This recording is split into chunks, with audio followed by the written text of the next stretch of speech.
Hello everyone. Alright, so we're going to be doing a caravan tour, but we figured we'll throw in the canopy tour as well. Nobody wants to see in the cab anyway.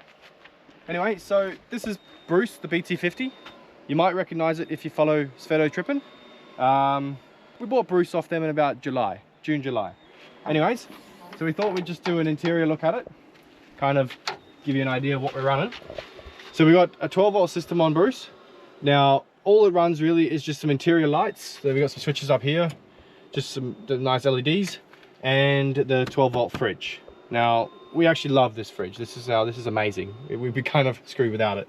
We got the soda stream. We can't really cart around big old bottles of soft drink, so we tend to just cart around soda mix. In this little nook here, we've got a picnic mat and a change mat, and we use the change mat on here when we're out and about and we don't have access to a family room. This is also for cooking on the barbecue, and we don't really prepare food. We carry two 20-litre jerry cans of diesel. One is for the diesel heater, and when that comes null and void, it'll just be empty. And one is for the car as an emergency backup. I won't show you in the fridge because I probably haven't cleaned it. We run a Ziegler & Brown Nomad, a little bit bigger than the normal caravan size one. Not much to be said for it. They are lovely. If you're partial to Weber, then that's great. In here is our pantry or cook station.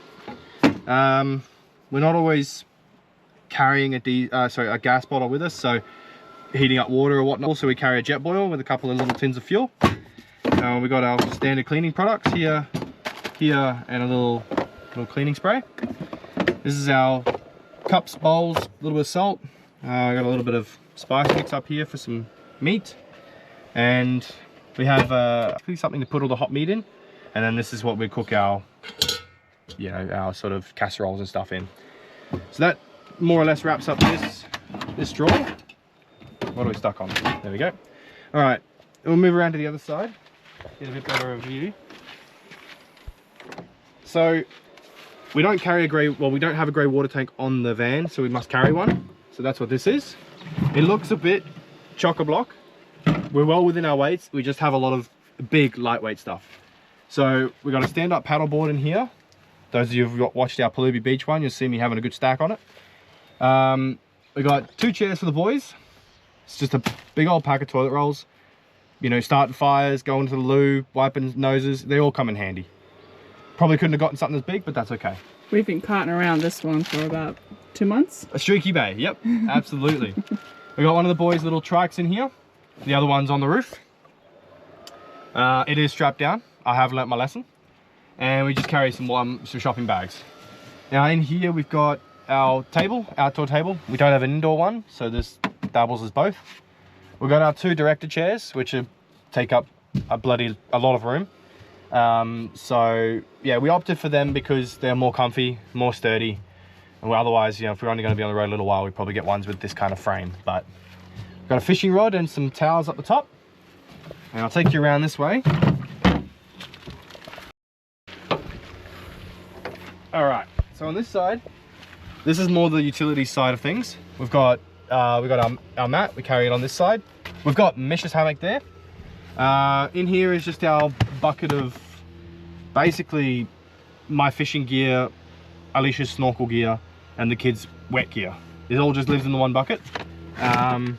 In behind here, I'll let the camera come around.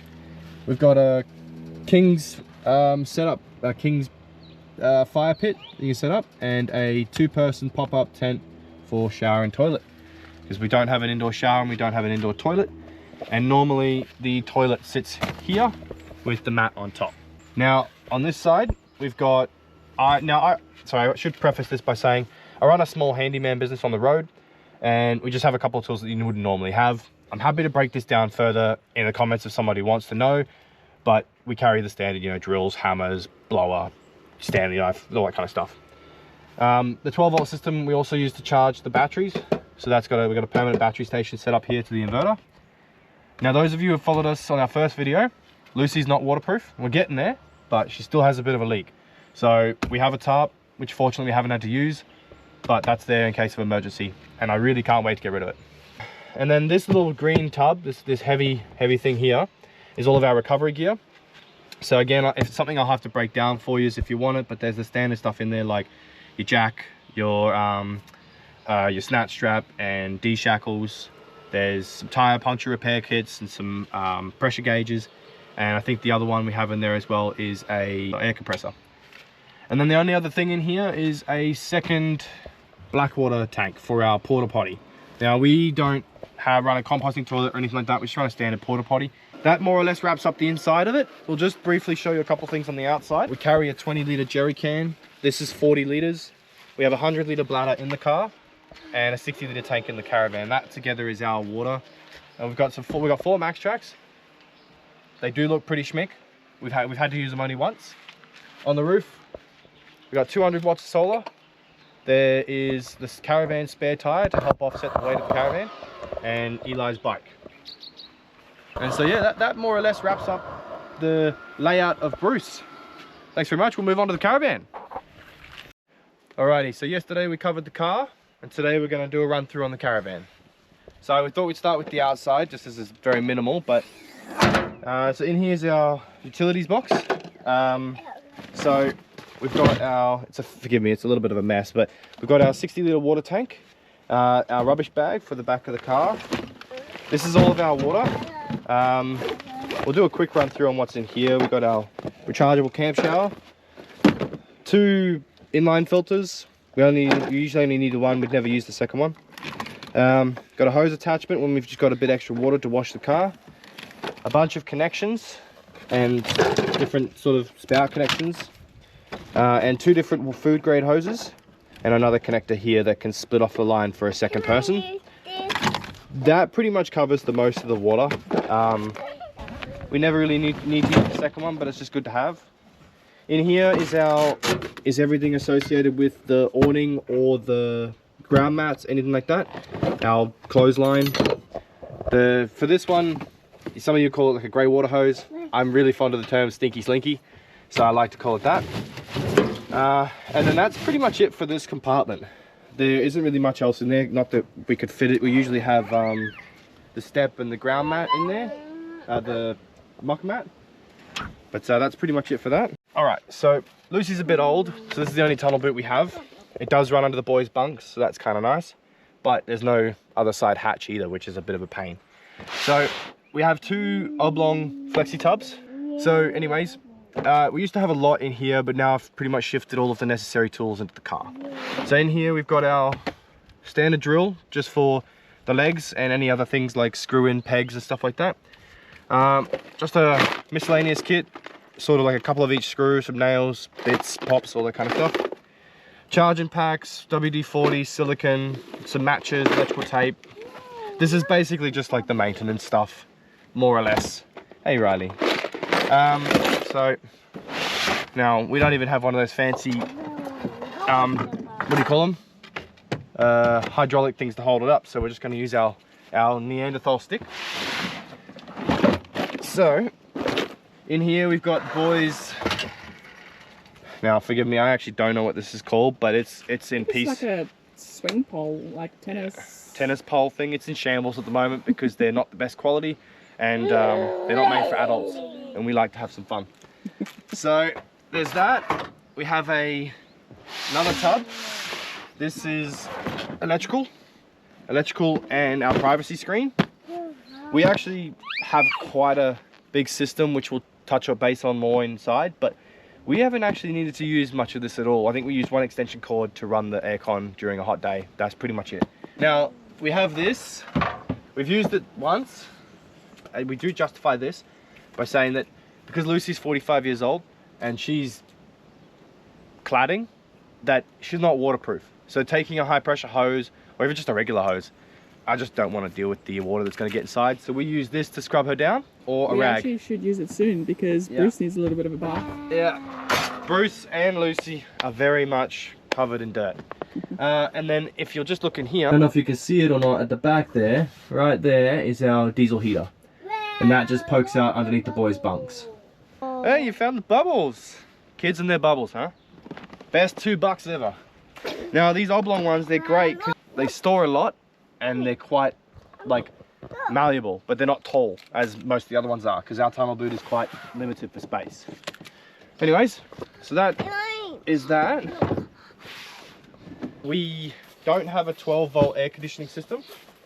We haven't needed it, fortunately, yet, but we do have this big thing. Now, this came with the buy. Believe me, I'd like to get rid of it, but it's going to be more hassle than it's worth to put a 12-volt on and get rid of this and then fill the cavity with a new cabinet. So we're just going to leave it, but it runs on an alternate 240 intake, which is an absolute pain in the bum. When this was wired, they wired in a 240 outlet, 240 plugs on the same system as this, but it runs independent to the main system. Alright, so we're in the van now, and we've actually had a couple of messages asking about a inside tour of the van and if there's any modifications we've done to it, which surprised me considering it was such a small channel. But we figured we'd just do a little inside run of how everything works in here, what we've got, what it looks like. And we didn't do a lot of modifications to it because when we bought the van it was pretty much already perfect. We just made a little bit of changes to make it good for us. So yeah, at the start here we've just got little, I suppose, dumping ground, also a charging station for the lights, fans, phones, anything, and little key hook, and we just keep our sunnies here as well. Nothing really too fancy. Down on this side here is the boys' clothes. They used to be in baskets like those, but we found it to be too tall and it was hard to see what was going on with the boys' clothes. It's very messy. Doesn't stay tidy at all. I have to, like, once a week take everything out, refold it, put it back in. But also, disclaimer, this van is never this tidy. It is only tidy right now for the sake of this video. I will say the kitchen generally stays tidy, apart from Rhodey never putting the dishes away. That's me. But for the most part, the kitchen always stays tidy because he's quite pedantic about it. But going back to the clothes, this is Eli's clothes, and in the back is his winter stuff, and then when seasons swap, we swap the clothes. And also have like little sensor lights, which I think is out of battery because it's not really doing anything right now. The light inside. Oh yeah, that's right, it's too light in here. But yeah, this is Riley's, same thing, messy front, winter in the back, and down there is our shoes. And our little to go to the car pile. Oh yeah, there's anything that needs to go into the car stays up here to hopefully remember taking it out. And then the boys' bunks, we didn't really make any modifications to that apart from putting this little cage in for Riley. It's by Cozy Khan, which is a WA brand. Alright, up here is the kids' toys, which is always messy, and I don't really pay too close attention to that, apart from we have to rotate toys. And up here is just the toiletry section, so our toothbrushes, the kids' cream, pseudo cream, all that kind of stuff. And the paper towel, wipes, and yeah, just basically a shelf. And down here, we used to have a microwave in here. The van came with it, but we don't use the microwave, so we took it out and just installed a shelf for extra storage. And then down here is our fridge. It's a 125-litre Gecko fridge. So the bench used to sit flush, and we used to have a 120-litre like little bar fridge with a freezer that was about this big, which obviously wasn't going to cut it for us considering we like to be off-grid probably 90% of the time. So yeah, we just installed this fridge. We already built a little extended shelf for it so it would fit nicely.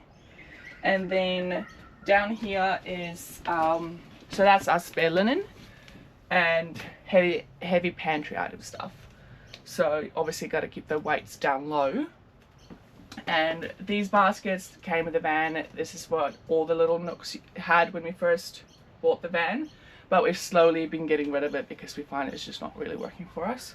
But we haven't found anything to replace these yet.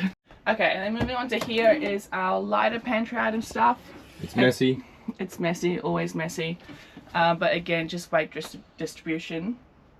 Nothing really to report there. In here is our birthday cupboard. Whoops. Every time. Every time. And here's our first aid cupboard. And up here is nothing really, just keep our tea towels there because we've got wiring and we don't really want to put anything heavy on there. So that's the top part there. And then coming back down here is just a regular sink. And we don't have any hot water. So yeah, one is our inlet from our tank, and one is our inlet from shore power, or shore water. yeah, so when we're plugged in, we use this one, and when we're off grid, we use this one. Yeah, so down here it's just a chopping board, and then our 3-burner stove, and our extractor fan. So we actually thought that we're not going to be doing much cooking in the van at all, because you know the oil is seeping into everything, but the extractor fan actually does a really good job, and we find that we do probably 80% of cooking inside the van. Yeah, absolutely. But yeah, so we got our kettle, thermos for Riley's bottles for during the day, so we just make like perfect temperature water in there and bottles ready to go. And our filter jug. Another filter. There's a filter on the inlet line coming in too. So we do have the best in line filter, but we also have a filter jug just for extra precaution, making sure the water's really clean, because you just never know what water you're getting. And then back this way down here is basically the rest of our pantry. Yeah, down here, like baking section, which we don't really do much of, but we are experimenting with the Ziggy to see if we can do some baking in there. But other than that, I do like to make like snacks and treats and stuff for the boys. And then here, just like canned and bottle stuff, spices, and the kids' snacks are down there.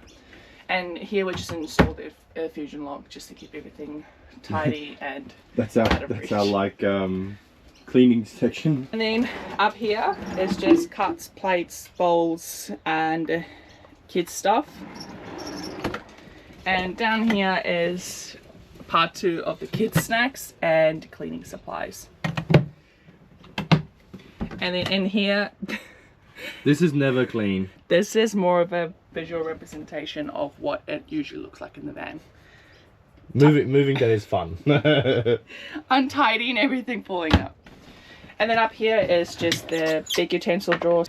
And then here is the normal cutlery, which for some reason, Rhodey still can't seem to figure out how it works. The drawer. Can't figure out how the drawer works. Ready? Look at this. Pull it up, pull it out, and then you put it back. It's not that hard, my love. He would pull it from like sides and then have it get stuck and then get frustrated because it's not working. Hey.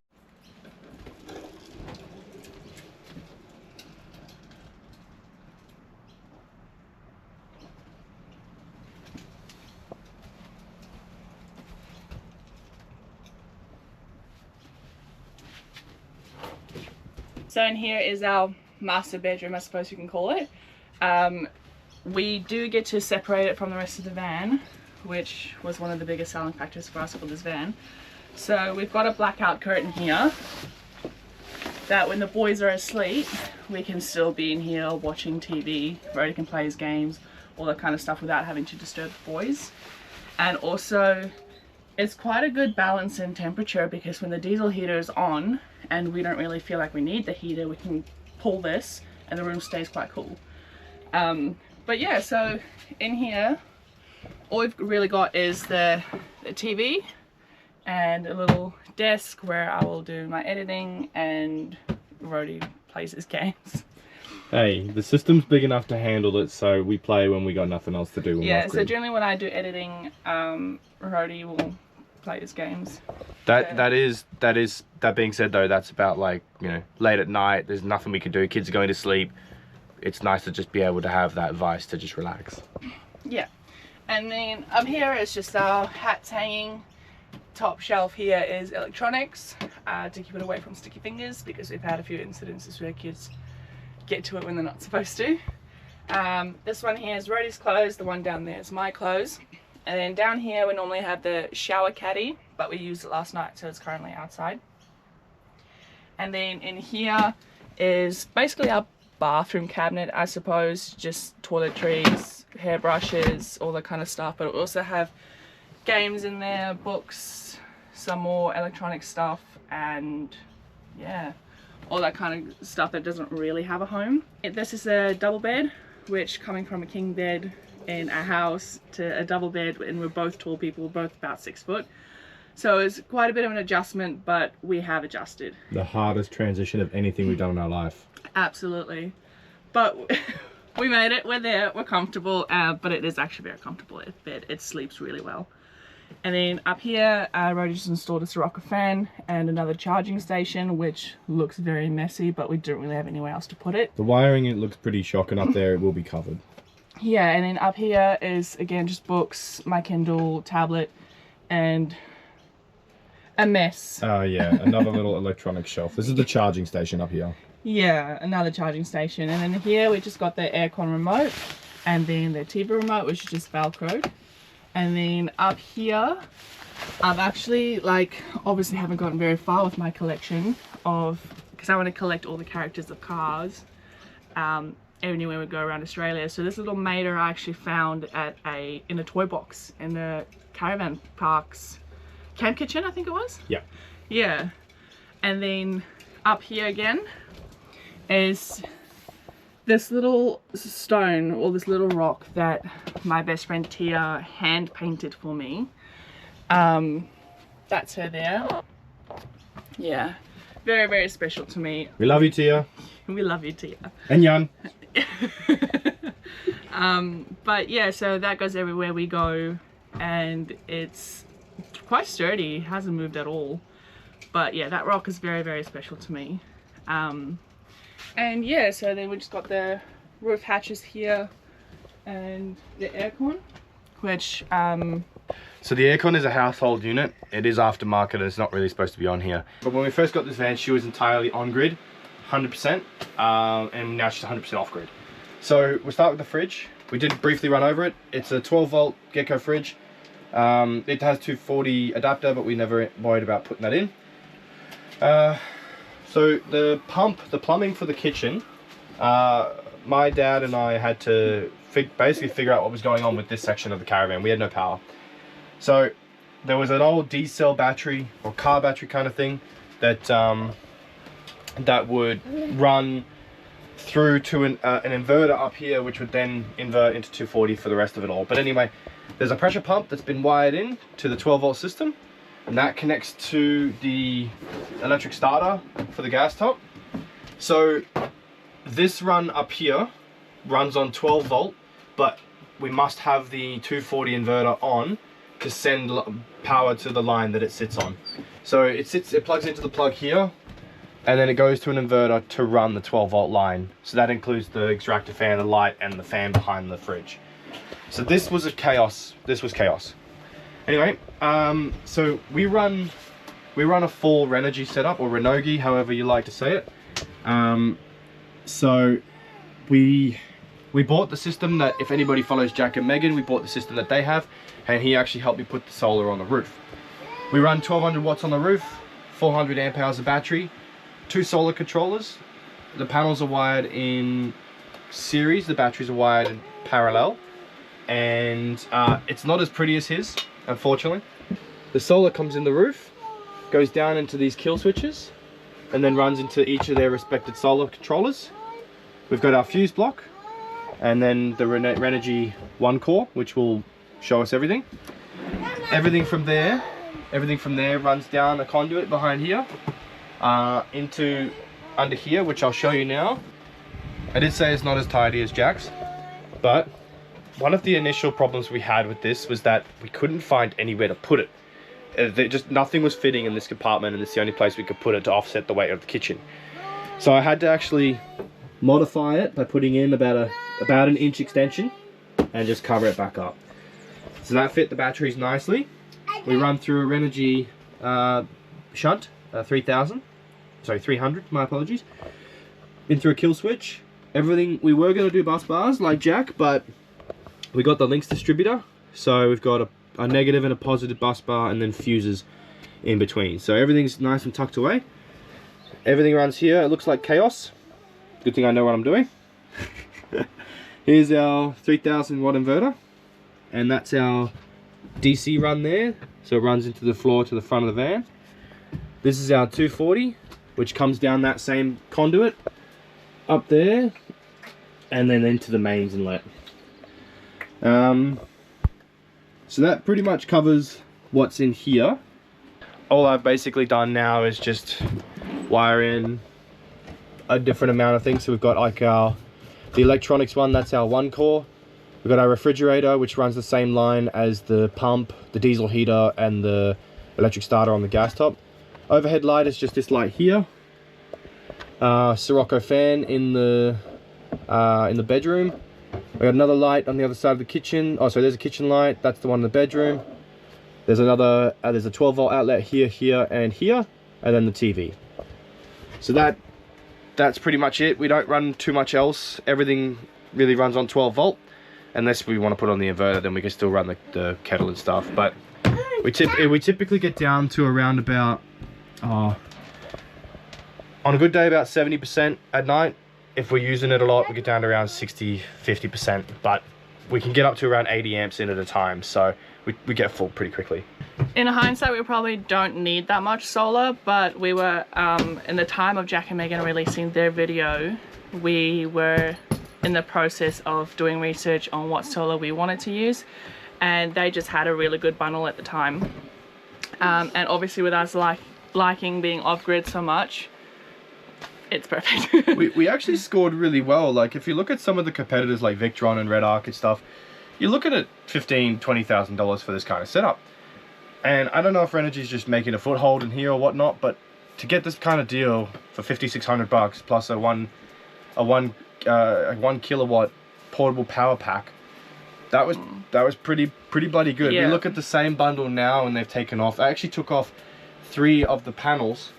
They took off 1 of the solar controllers, and you don't get a freebie anymore for the same price. Yeah, so we scored really well there. It doesn't come with any of the wiring, so we had to buy that separately, which makes sense because everybody has their own measurements of what they need.